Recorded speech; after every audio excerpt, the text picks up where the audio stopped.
Hi viewers, welcome to our channel. ఎన్నికలు దగ్గర పడుతున్న వేళ చాలా మంది పొలిటీషియన్స్ ప్రచారాల్లో బిజీగా ఉంటారు. చూస్తున్నాం చంద్రబాబు నాయుడు గారు, పవన్ కళ్యాణ్ గారు అండ్ జగన్మోహన్ రెడ్డి గారు కూడా ఫుల్ బిజీ అయిపోయారు. అయితే ఈ మధ్య కాలంలో జగన్మోహన్ రెడ్డి గారు ఏకంగా ప్రచారాలకి వెళ్ళట్లేదు. ఏకంగా 1 week లో 3 times ఆయన వెళ్ళలేకుండా ఇంట్లోనే కూర్చున్నారని చెప్పేసి వార్తలు వస్తున్నాయి. ఎందుకు ప్రచారాలకు వెళ్ళట్లేదు, మరి ఇదేమన్నా ఇంపాక్ట్ చూపించే ఛాన్సెస్ ఏమన్నా ఉన్నాయా? ఇదే అంశం మీద డిస్కస్ చేయడానికి ప్రజెంట్ మనతో పాటు సీనియర్ జర్నలిస్ట్ జయదేవ్ గారు ఉన్నారు. వారితో డిస్కస్ చేద్దాం. సార్ నమస్కారం. సార్ నమస్తే అండి. సార్, ఏకంగా 1 week లో 3 times జగన్మోహన్ రెడ్డి గారు ప్రచారాలకు వెళ్లకుండా ఇంట్లోనే ఉన్నారని చెప్పేసి వార్తలు రావడం చూస్తున్నాం. సార్, అసలు ఎందుకు ప్రచారాలకు వెళ్ళట్లేదు? అంటే ఎన్నికలు దగ్గర పడుతున్నాయి కదా, మరి దీని ఇంపాక్ట్ ఏమన్నా పడుతుంది అంటారా? సార్ ఖచ్చితంగా ఉంటుందండి. ఎందుకంటే మొదటిది, ఆయన గడిచిన 10 రోజుల్లోనే 3 బ్రేకులు తీసుకున్నారు.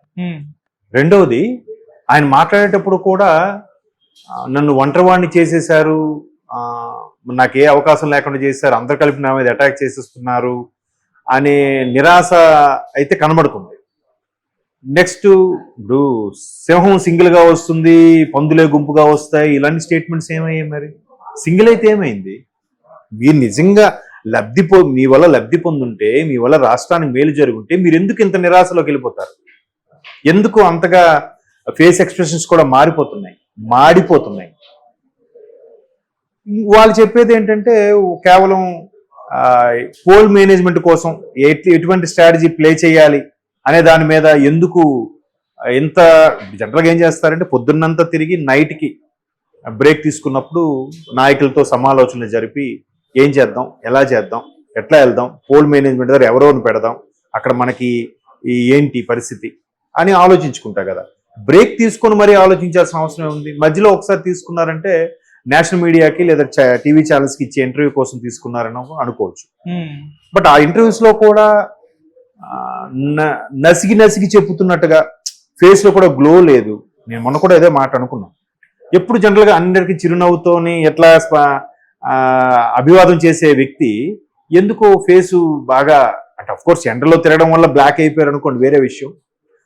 మరి ఎందుకు ఎట్లా ఉన్నారంటే ముందే ఓడిపోతారని భయమా ఏంటి? ఇప్పుడు ఇది శ్రేణులకు ఎలా వెళ్తుంది?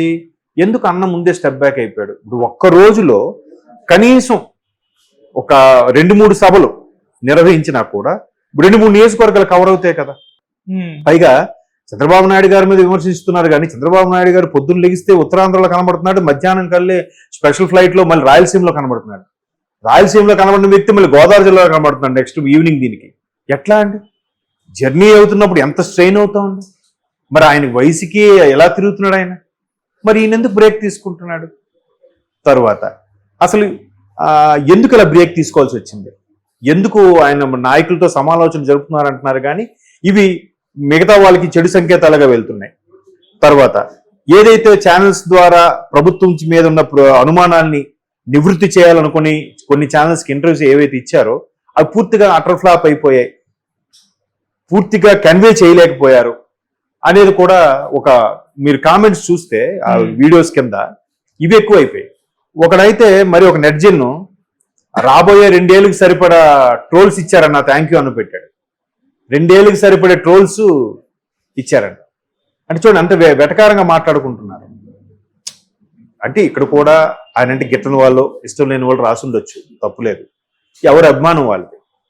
సో ఇట్లా అనేది శ్రేణుల్లో ఏంటి అన్న ఎందుకు బ్రేక్ తీసుకుంటున్నారు? అరే ఆ బ్రేక్ లో మా నియోజకవర్గం వచ్చింటూ బాగుంది కదా, మా నియోజకవర్గం ఎందుకు రావట్లేదు, మా వైపు కూడా వచ్చిండు అంటే మేమంటే లెక్కలేదు, మేము అలాగని గెలిచేస్తామనే. తర్వాత ఒక నేషనల్ మీడియాకి ఇచ్చిన ఛానల్లో కూడా ఓన్లీ నాయకులకి ప్రాధాన్యత కన్నా నా ఫేస్ పెడితేనే ఖచ్చితంగా గెలుస్తుంది, నేను చేసే పథకాల వల్లే ప్రభుత్వం మళ్ళీ ఫామ్ చేస్తామని నమ్ముతున్నాం అని రకరకాలుగా ఆయనగా చెప్పుకుంటున్నారు. అలాంటప్పుడు అక్కడ నాయకులు ఎవరైతే ఉన్నారని డమ్మీ అన్నట్టే కదా అర్థం, వాళ్ళు ఏం చేయనట్టే కదా. ఇది కూడా బ్యాడ్ సంకేతంగా కూడా వెళ్తుంది కదా. ఎప్పుడైనా ఎలా చెప్పాలంటే మన పథకాలు అలాగే మీ నాయకుడు మీకు చేసిన సేవను గుర్తుపెట్టుకోండి అన్నట్టుగానే చెప్పాలి.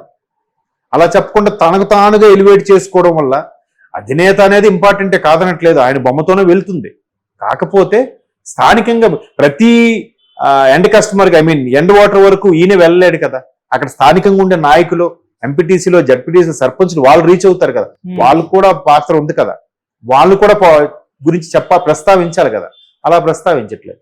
స్టార్టింగ్ లో మంచి అభ్యర్థి, వీడిని మీరు గెలిపించుకోవాలి, మన పార్టీ తరపున చేస్తున్నారు, మంచివాడు, సహృదయుడు అని ఏదో చెప్పి 2 ముక్కలు చెప్పి నెక్స్ట్ అంతా ఈయన గురించి చెప్పుకుంటున్నాడు.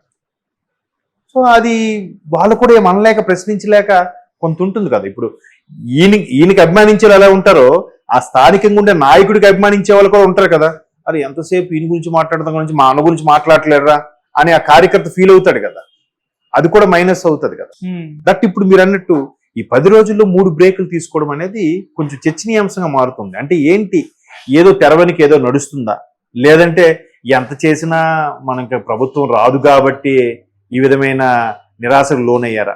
మరోవైపు ఆయన సిబిఐలకి అప్పీల్ చేసుకున్నారంట రేపు 17వ తేదీన ఎక్కడో విదేశాలు యూరోప్ కంట్రీస్ వెళ్ళడానికి కోసమని. ఎందుకు అలా చేసుకున్నారు ఆయన? అంటే ముందే క్లారిటీ వచ్చేసిందా, ఓడిపోతానని తెలిసిపోయిందా అని ఇటువంటి ఈ బ్రేక్ తీసుకోవడము, ఆయన సిబిఐలకి 17వ తేదీన నేను టేక్ ఆఫ్ అవుతాను, నాకు జూన్ మళ్ళీ ఫస్ట్ వీక్ లో వస్తాను అని చెప్పి పర్మిషన్ లెటర్ పెట్టుకోవడము, ఇవన్నీ కూడా వైసీపీ శ్రేణులకి కొంత నిరాశ నిస్పృహలకు లోన్ చేసే అంశాలే. అండ్ మోర్ ఓవర్ ఈయన మాట్లాడే విధానము, ఈయన ఫేస్ కూడా అంత గ్లో లేకపోవడము వాళ్ళకి రకరకాల అనుమానాలు తావిస్తుంది. ఇవన్నిటికీ వెరసి అది కొంచెం వైసీపీ ఎవరైతే సీరియస్ గా పనిచేశారో వాళ్ళందరికి కూడా కొద్దిగా మోటివేషన్ తగ్గిందని అనుకోవచ్చు. అది కొన్ని సందర్భాల్లో దగ్గర వరకు రావచ్చు, అలా ఉంటాయి. బట్ మీరు ఇప్పుడు చెప్తున్నట్టుగా ఒక ఆయన కూటమి గెలుస్తారంటున్నాడు, ఇంకో ఆయన జగన్మోహన్ రెడ్డి సీఎం అవుతారంటున్నారు. నేను కూడా చాలా విన్నాను. ఒక ఆయన జగన్మోహన్ రెడ్డి గారు సీఎం అయినా 2027 వరకే ఆయనకి సీఎం ఉంది, తర్వాత లేదు అని కూడా చెప్పాడు. ఇంకో ఆయన చంద్రబాబు గారే సీఎం అయ్యే అవకాశం ఉంది, బట్ చంద్రబాబు గారు సీఎం అయిన తర్వాత ఆయన కొద్దిగా ఆరోగ్య పరిస్థితులు దెబ్బతింటాయని ఇంకో ఆయన చెప్పాడు. ఏది జరిగినా అంటే మనుషులకైతే ఏం కాకూడదు ఏది జరిగినా కానీ, బట్ ఎవరు జ్యోతిషకు బలం, ఎవరు ఉపాసన బలం బట్టి వాళ్ళు చెప్తూ ఉంటారు. చూద్దాం. ఇప్పుడు ఈవెన్ కేసీఆర్ విషయంలో కూడా చాలా మంది చెప్పారు, ఎప్పుడైతే ఓడిపోయారో వరుస పెట్టి ట్రోల్స్ వచ్చాయి. కేసీఆర్ గారు గెలుస్తారు, ఎలాగైనా ఆయనే గెలుస్తారు, కేటీఆర్ గారు ప్రమాణ స్వీకారం చేస్తారు, కేసీఆర్ గారు సెంట్రల్కి వెళ్ళిపోతారు, ఈ 3వసారికి బీఆర్ఎస్ వస్తుంది, రకరకాలు చెప్పారు. ఏమైంది చెప్పలేము అది. బట్ నిజమైన అనుష్ఠానం అంటారు కదా, ఎవరైతే పూర్తిగా నమ్మకంతో నిష్టగా విద్యను అమ్ముకోకుండా ఎక్కువగా అవినీతికి పాల్పడకుండా ఉంటారో అటువంటి వాళ్ళు చెప్పేది 20% అన్నగానే 80% వాస్తవాలు జరిగే అవకాశం ఉంది. చూద్దాం మరి ఇంకొక ఎన్ని రోజులు, ఇంకొక 20 రోజులు ఓపిక పడితే, 20-22 రోజులు ఓపిక పడితే ఆల్మోస్ట్ ఆల్ ఆ జాతకం ఏంటనేది తెలిసిపోతుంది, ఎవరి జాతకం ఏంటని. అందుకే కదా నాయకులు కూడా మాట్లాడుతున్నప్పుడు ఖచ్చితంగా మేమే వస్తామంటే ఫలానా నాయకుడు జోష్యం చెప్పారు అంటారు. జోష్యం చెప్పడం అంటే ఇదే, జరగబోయేది ఊహించి చెప్పడాన్ని జోష్యం చెప్పడం అంటారు. ఇది విద్య అయితే ఉంది, ఎందుకంటే మరి గౌతమ బుద్ధుడు జీవిత చరిత్రలో అదే కదా జరిగింది. మీ పుట్టగానే శుద్ధోదనుడికి ఏం చెప్పారు, మీ అబ్బాయి సిద్ధార్థుడు అయితే మహా చక్రవర్తి అని అవుతాడు, లేదా మహా సన్యాసి అయిన అవుతాడు, గొప్ప సన్యాసి అని అవుతాడు అన్నారు. 4 గోడల మధ్యలోనే అన్ని ఉంచేసి ఆయనకి పెద్ద యవ్వనం వచ్చాక కూడా అన్ని విద్యలు నేర్పించినా కూడా పెళ్లి చేసి ఒక బిడ్డగా తండ్రి అయిన తర్వాత కదా ఆయన బయటకు వచ్చి ఆ కుష్ఠరోగాన్ని, ఆ శవాన్ని చూసి చలించిపోయి గొప్ప సన్యాసి అయిపోయాడు. బట్ అక్కడ మరి ఏం చెప్పారు, సన్యాసి అవుతాడని చెప్పారు కదా జ్యోతిష్యులు, మరి జరిగిందిగా. అలాగా అంటే మేబీ అప్పుడంత అనుష్ఠాన పనులు ఇప్పుడు ఉన్నారా లేదా అనేది నేను వాళ్ళని శంకించను. బట్ చూద్దాం అది. బట్ భవితకి, అదే రాష్ట్ర భవిష్యత్తుకి, ప్రజలకి ఏది మేలు జరిగితే అదే అయ్యేలాగా ఉంటుందని భగవత్ సంకల్పం అలాగే ఉంటుంది. ఓకే, వీళ్ళు ఎన్ని చెప్పినా భగవంతుడి దృష్టిలో ఒకటి ఉంటుంది కదా, వీడుంటేనే ఇది బాగుంటుంది, వీడి కాలం ఎంతవరకే, వీడిని ఎక్కడ లేపియాలి, వీడిని ఎక్కడ తుంచేయాలి, ఆయనకి అన్నీ తెలుసు. ఎవరికి ఎక్కడ వరకు లైఫ్ ఇస్తే బాగుంటుందో, భావితరాలకు బాగుంటుందో భగవంతుడు అలాగే చేస్తాడు. Okay, thank you so much sir.